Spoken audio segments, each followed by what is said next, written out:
Morning students, मैं आप लोगों को साइंस पढ़ाऊंगा। अब ये साइंस का हिंदी में जो अर्थ होता है वो विज्ञान।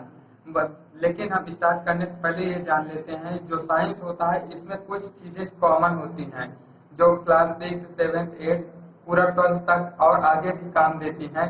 तो चलिए हम अपना वीडियो स्टार्ट करते हैं। तो ये जो विज्ञान होता है, विज्ञान का मतलब क्या होता है, ये कैसे बना है। तो विज्ञान का अर्थ होता है, विज्ञान का अर्थ हम जानते हैं।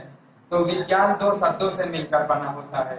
विज्ञान दो शब्दों से मिलकर बना होता है। वो शब्द क्या है, वो है एक वि और दूसरा ज्ञान। पहला क्या है, वि और दूसरा ज्ञान। अब हम इस दोनों शब्दों के बारे में जानते हैं। तो वी का हम अर्थ पहले जान लेते हैं। वी का अर्थ होता है विशेष।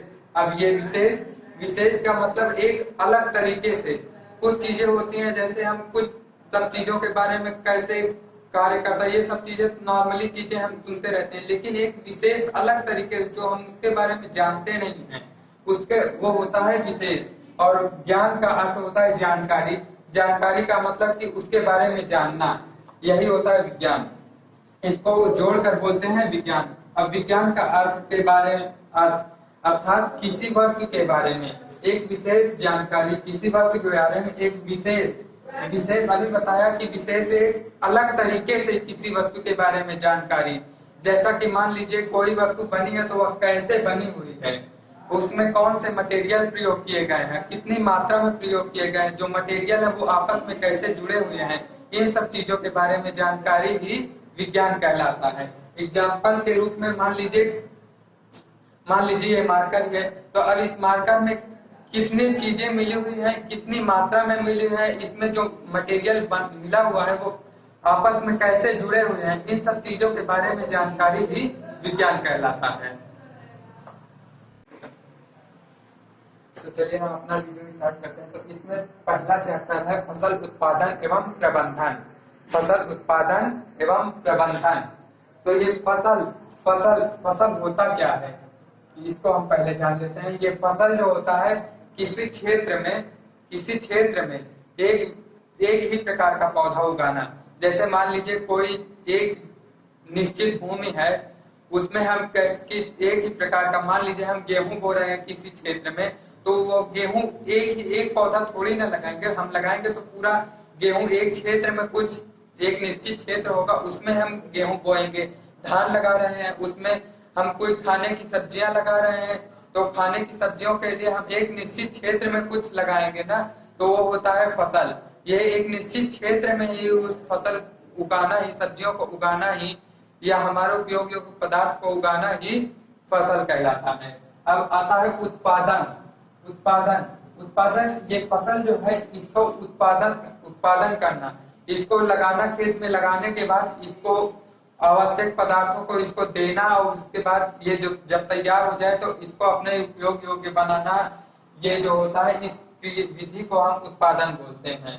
उसके बाद आता है प्रबंधन। अब इस फसल उत्पादन में कैसे हम इसका उत्पादन करते हैं, इसके लिए कैसे वातावरण की आवश्यकता होती है, कितना कौन सा बीज उत्तम क्वालिटी का उपयोग करना चाहिए, इसके लिए मिट्टी कैसे होना चाहिए, कितना पानी की आवश्यकता होती है, और कितना इसके लिए तापमान चाहिए, किस मौसम में बोया जाता है, इसी सब चीजों की जानकारी ही इसका प्रबंधन, इसका उपयोग करना ही इसका प्रबंधन कहलाता है।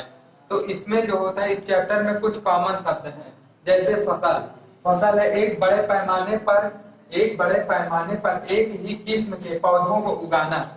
मान लीजिए कोई एक निश्चित क्षेत्र है, उसमें एक ही प्रकार के पौधे, गेहूं लगा रहे हैं तो एक निश्चित क्षेत्र में गेहूं, धान लगा रहे हैं तो एक निश्चित क्षेत्र में धान, गन्ना लगा रहे हैं तो एक निश्चित क्षेत्र में उसका कोई निश्चित क्षेत्र होगा, उस क्षेत्र में एक ही प्रकार के फसल को लगाना, एक ही प्रकार के पौधों को लगाना, लगा देने पर वो क्षेत्र जो होगा, वो पौधे जो होंगे वो फसल कहलाएंगे।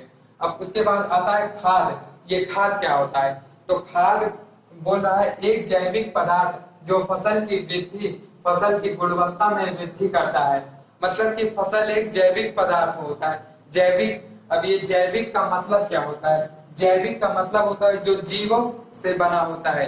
जीवों से कैसे, जैसे पेड़ पौधे हैं तो उनकी पत्तियों को सड़ाकर बनाया जाता है, और अपशिष्ट पदार्थों को सड़ाकर बनाया जाता है। सब्जियों, घरों में सब्जियों से जो छिलके निकलते हैं उनको सड़ाकर जो वो पदार्थ बनाया जाता है वो होता है खाद। अब ये खाद का काम क्या होता है, ये अगर इन्हें पौधों में डाला जाता है तो ये पौधों की लंबाई में वृद्धि करते हैं, इनकी गुणवत्ता में वृद्धि करते हैं, फसल की गुणवत्ता में वृद्धि करते हैं, उसमें जो फल निकलेगा उसमें वृद्धि करते हैं, अच्छी क्वालिटी का फल निकलेगा।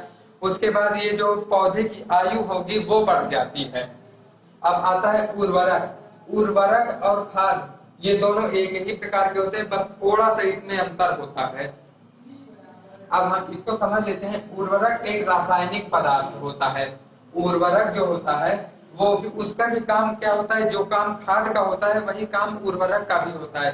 फर्क इतना होता है कि उर्वरक जो होता है वो प्राकृतिक पदार्थों, जैविक पदार्थों से बनाए जाते हैं, लेकिन जो उर्वरक होता है इनको बनाने के लिए इनको प्रयोगशालाओं में बनाए जाते हैं, इनको रासायनिक पदार्थों का उपयोग करके बनाया जाता है। रासायनिक पदार्थों जैसे कार्बन है, हाइड्रोजन है, आदि चीजों का उपयोग करके इनको बनाया जाता है। इस और इन दोनों में फर्क क्या और कुछ अंतर होते हैं। ये खाद जो होता है ये प्राकृतिक पदार्थ होता है जो मिट्टी के लिए हानिकारक नहीं होता है, लेकिन जो उर्वरक होता है इसमें रासायनिक पदार्थों को उपयोग करने से, ये रासायनिक पदार्थों से बना होता है, इसके उपयोग से ये मिट्टी जो होती है कुछ समय पश्चात कम उपजाऊ होती है, तो फिर हम इसमें बिना किसी रासायनिक पदार्थ या खाद के नहीं उगा सकते उस मिट्टी में। इसीलिए हमें ज्यादा से ज्यादा खाद का उपयोग करना चाहिए और कम से कम उर्वरक का उपयोग करना चाहिए। और अब अगला शब्द आता है खरपतवार। ये खरपतवार क्या होता है, खेत में उगने वाले अवांछित पौधे होते हैं। अब ये अवांछित पौधे मतलब जिनकी हमें आवश्यकता नहीं होती, जैसे खेतों में घास उगाती है तो ये घास ही अवांछित पौधे होते हैं। अवांछित का मतलब होता है जो हमारी आवश्यकता के अनुसार ना उगे, हमारे बिना, जिन्हें हमें जिनकी आवश्यकता होती ही नहीं है वो जो खेत में उगाते हैं तो वो अवांछित होते हैं। अवांछित मतलब कि जिन्हें हमें आवश्यकता न हो वही जो होते हैं खरपतवार होते हैं। खरपतवार को हम साधारण भाषा में घास बोल सकते हैं। अब अगला वर्ड आता है बुआई। बुआई का मतलब होता है बीजों को मिट्टी में दबाना ही बुआई कहलाता है। जैसे बीजों को मिट्टी में दबाना का मतलब, जैसे हम खेत की जुताई कर लिए, गुड़ाई कर लिए, उसके बाद ये जो बीज होते हैं उनको एक निश्चित तापमान में, उनके अनुकूल वातावरण में मिट्टी में एक निश्चित गहराई में दबा देना ही बुआई कहलाता है। इतना समझ में आया?